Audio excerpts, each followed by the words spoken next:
A paz de Cristo, queridos.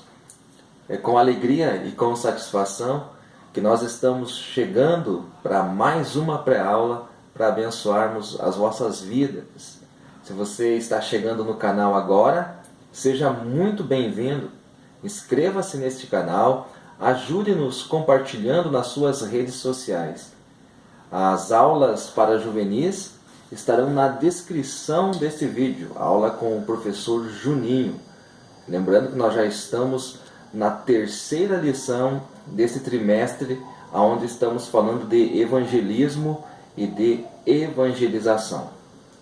O e-mail para você comunicar-se conosco é ebd.estabelecendooreino@gmail.com. Este é o e-mail, este é o canal onde você se comunica conosco. A lição de número 3, o título dela é Igreja, Agência Evangelizadora. O texto áureo da nossa aula está em Atos, capítulo 1, verso 8, que diz: Mas recebereis a virtude do Espírito Santo, que há de vir sobre vós, e ser-me-eis testemunhas, tanto em Jerusalém, como em toda a Judéia e Samaria, e até os confins da terra. A verdade prática diz o seguinte: a Igreja de Cristo, em virtude de sua natureza e vocação, é a agência evangelizadora e missionária por excelência. Antes de nós falarmos do tema desta lição, é importante que nós saibamos o que é igreja. Muitos já sabem que a palavra igreja ela vem de um termo grego que é eclésia, ou alguns falam eclesia, ambos estão certos. Eclésia ou eclesia significa os chamados para fora. Portanto, a igreja ela é um grupo de pessoas que foram tirados de um meio, por exemplo, do mundo em que vivia, do sistema mundano. Não estou falando do mundo cósmico, estou falando do sistema. Foram chamados para fora desse sistema para anunciar as boas novas do reino, para serem representantes do reino de Deus neste meio, mesmo não compartilhando dos mesmos preceitos. Então, eclésia ou eclesia nada mais é do que os chamados para fora.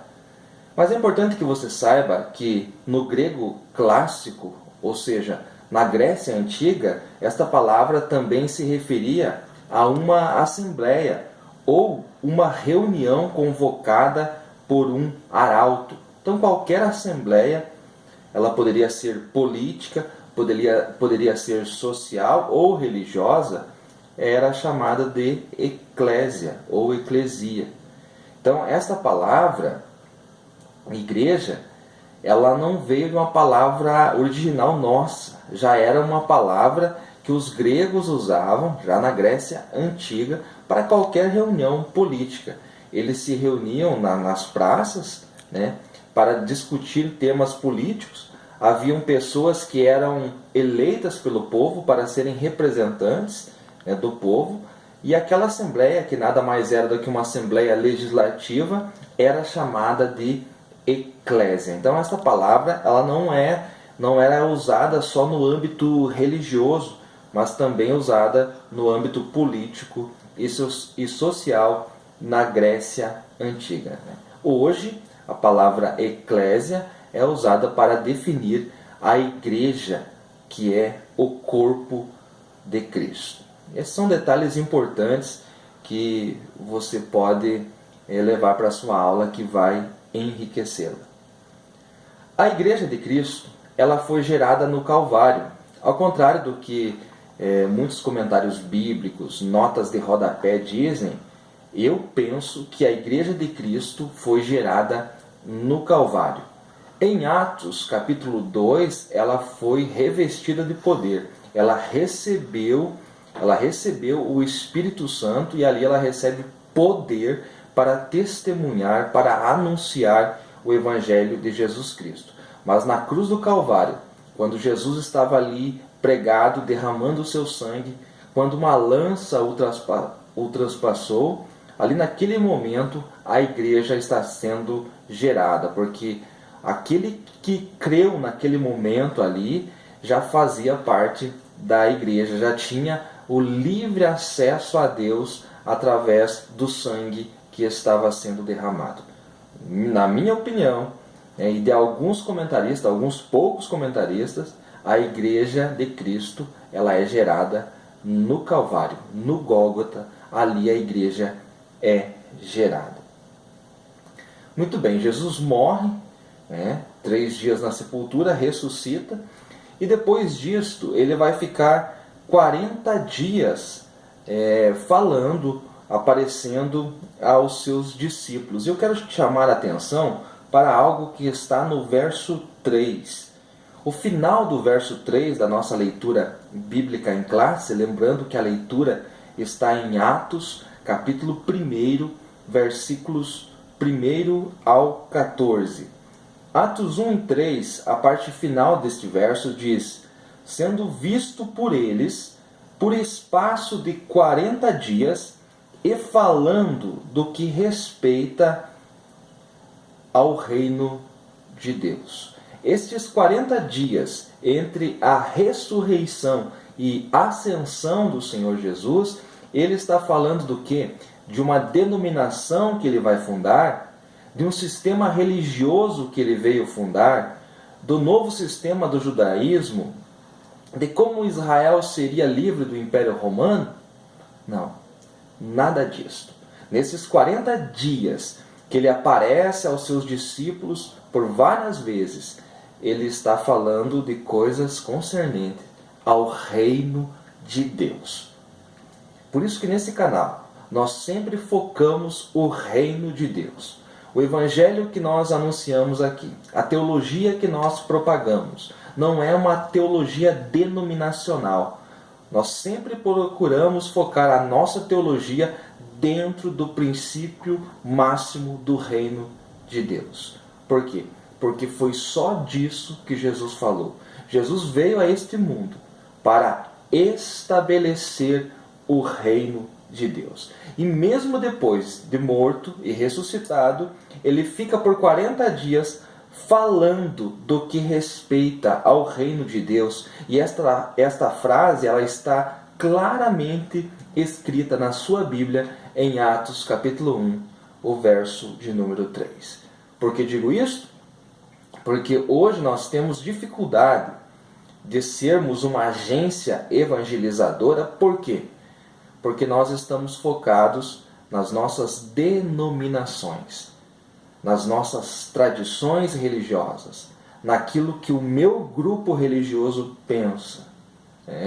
Nós somos muitos, aqui no Brasil principalmente, eu já falei que mais de 42 milhões, mas nós temos dificuldades de evangelizar, porque nós não estamos falando do que respeita ao reino de Deus. Nós estamos mais preocupados com os nossos pensamentos particulares, do que o que diz respeito ao reino de Deus. O evangelho que a igreja deve propagar. A igreja deve ser uma agência evangelizadora. Propagar é o evangelho do reino. Então sempre se preocupe com isso, em não ser focado em uma coisa só, mas de entender a Bíblia como um todo.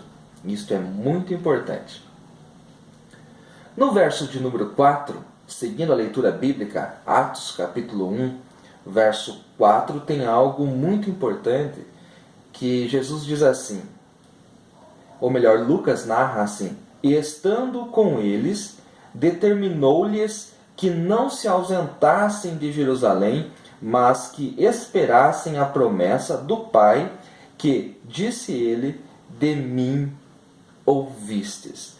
Veja que a palavra que Lucas usa é determinou-lhes. Está traduzido na nossa versão de Almeida, revista e corrigida, mas no grego é paragelo. O que quer dizer esta palavra? Quer dizer comandar, quer dizer ordenar, quer dizer incumbir. Jesus não sugeriu que eles ficassem em Jerusalém. Jesus ordenou. Jesus disse assim: vocês não saiam daqui. Vocês não comecem a pregar enquanto a promessa que vocês ouviram de mim não se cumpra.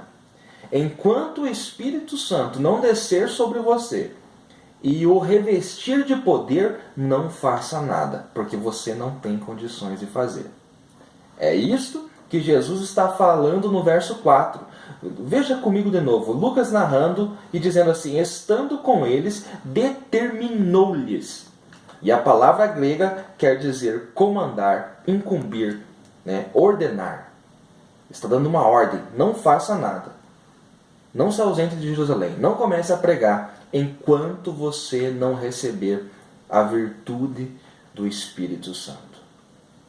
Antes de nós aplicarmos esta palavra, vejam que o mesmo Jesus disse em Lucas, o capítulo é o capítulo 24, e o verso 49 diz assim: eis que sobre vós envio a promessa de meu Pai. Ficai, é uma ordem, ficai, porém, na cidade de Jerusalém, até que do alto sejais revestidos de poder. Jesus dá ordens claras aos seus discípulos. Não hajam, não comecem a testemunhar enquanto vocês não estiverem revestidos de poder. Qual é o ensinamento que nós aprendemos aqui?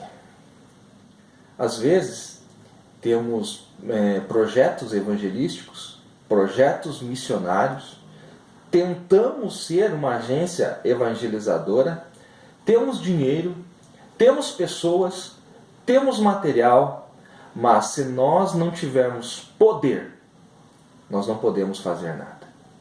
Sem o poder de Deus em nós, nós não podemos agir. Mesmo que você tenha dinheiro, mesmo que a sua igreja tenha muitos recursos, mesmo que a sua igreja tenha material de preparo para os evangelistas, não adianta. O que nós precisamos para propagar o evangelho é poder. A ordem de Jesus hoje é: não faça nada enquanto você não receber o poder. Algo que eu quero vos ensinar, e eu creio que vai ser de grande valia para os professores e alunos da IBD, porque para mim foi, é que existem duas teologias que predominam entre as denominações pentecostais no mundo todo. Duas teologias predominam entre os pentecostais, aquilo que chamamos de pentecostais. Uma é a teologia tradicional, que você conhece muito bem, que nós conhecemos muito bem aqui no Brasil. E a outra é a teologia do reino, que é muito pouco conhecida no meio pentecostal. A teologia tradicional, ela foca muito nas línguas. O ensinamento é o seguinte: você precisa ser batizado com o Espírito Santo para que você fale em outras línguas. Quando você for batizado com o Espírito Santo, a evidência será que você vai falar em outras línguas. Quando você for batizado com o Espírito Santo, você vai ter a possibilidade de falar em outras línguas e você deve buscar isso. A teologia tradicional ensina desta maneira. Por quê? Porque ela não prestou atenção nesse verso que nós lemos, nem no verso de Lucas 24 e 49. Olha só o verso 8. Diz assim: mas recebereis a virtude do Espírito Santo. Em outra versão diz: mas recebereis o poder do Espírito Santo. Eles pegam e colocam aqui línguas, mas recebereis línguas.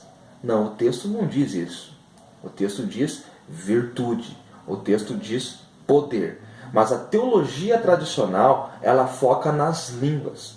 Você é crente, você é pentecostal, você está em uma denominação pentecostal, então você deve falar em outras línguas. Se você não está recebendo o batismo com o Espírito Santo para falar em outras línguas, há alguma coisa errada com você.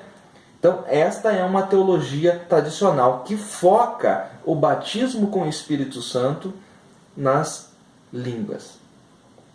Outra coisa que a teologia tradicional ensina é que você falando em línguas uma única vez já é prova que você foi batizado com o Espírito Santo.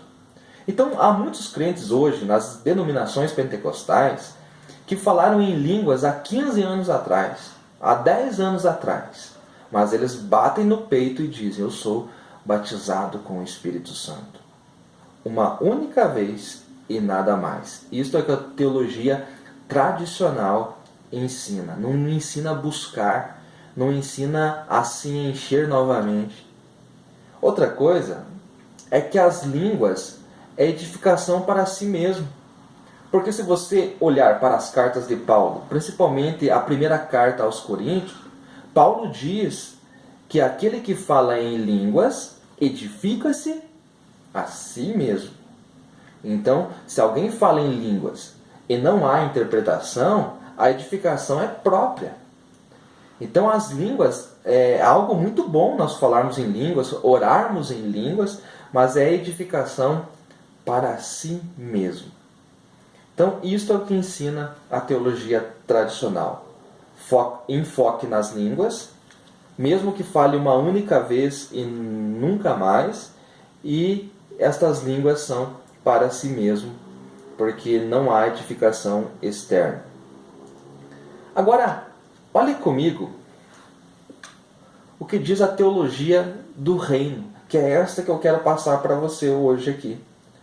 A teologia do reino, ela tem um enfoque no poder. Você é batizado com o Espírito Santo para receber poder. As línguas são apenas a evidência inicial do batismo com o Espírito Santo. Conforme diz, cremos das Assembleias de Deus no Brasil, cremos na atualidade do batismo com o Espírito Santo com evidência inicial ou falar em outras línguas. Então veja bem, evidência inicial. Mas o enfoque do batismo com o Espírito Santo é poder. Mas recebereis poder do Espírito Santo. Por quê? Se você tem diante de você uma pessoa enferma, que os médicos já desenganaram, o que você precisa para colocar as mãos sobre esta pessoa e ela ser curada, mesmo estando desenganada pelos médicos? Você precisa de poder. Mas se você vier até esta pessoa com línguas, em que isto é útil? Se você tem diante de você uma pessoa endemoniada, o demônio não tem medo de você falar em outras línguas. Ele tem medo se você tem poder para expulsá-lo. Então a teologia do reino enfoca aqui, no verso 8, mas recebereis poder, virtude. Assim como Jesus falou em Lucas 24:49. Ficai aqui até que do alto vocês sejam revestidos do quê? De línguas? Não, de poder. A teologia do reino enfoca no poder. Outra coisa que a teologia do reino enfoca é estar sendo continuamente cheio do Espírito Santo. Veja bem algo. Atos capítulo 2. Quero mostrar algo para vocês aqui, que está em Atos, no capítulo 2, que é quando o Espírito desce. Atos 2:4 diz assim: E todos foram cheios do Espírito Santo e começaram a falar em outras línguas, conforme o Espírito Santo lhes concedia que falassem. Atos 2:4, todos foram cheios. Agora, olha o que diz Atos capítulo 4, verso 31. E tendo orado, moveu-se o lugar em que estavam reunidos, e todos foram cheios do Espírito Santo. Ora, mas eram os mesmos.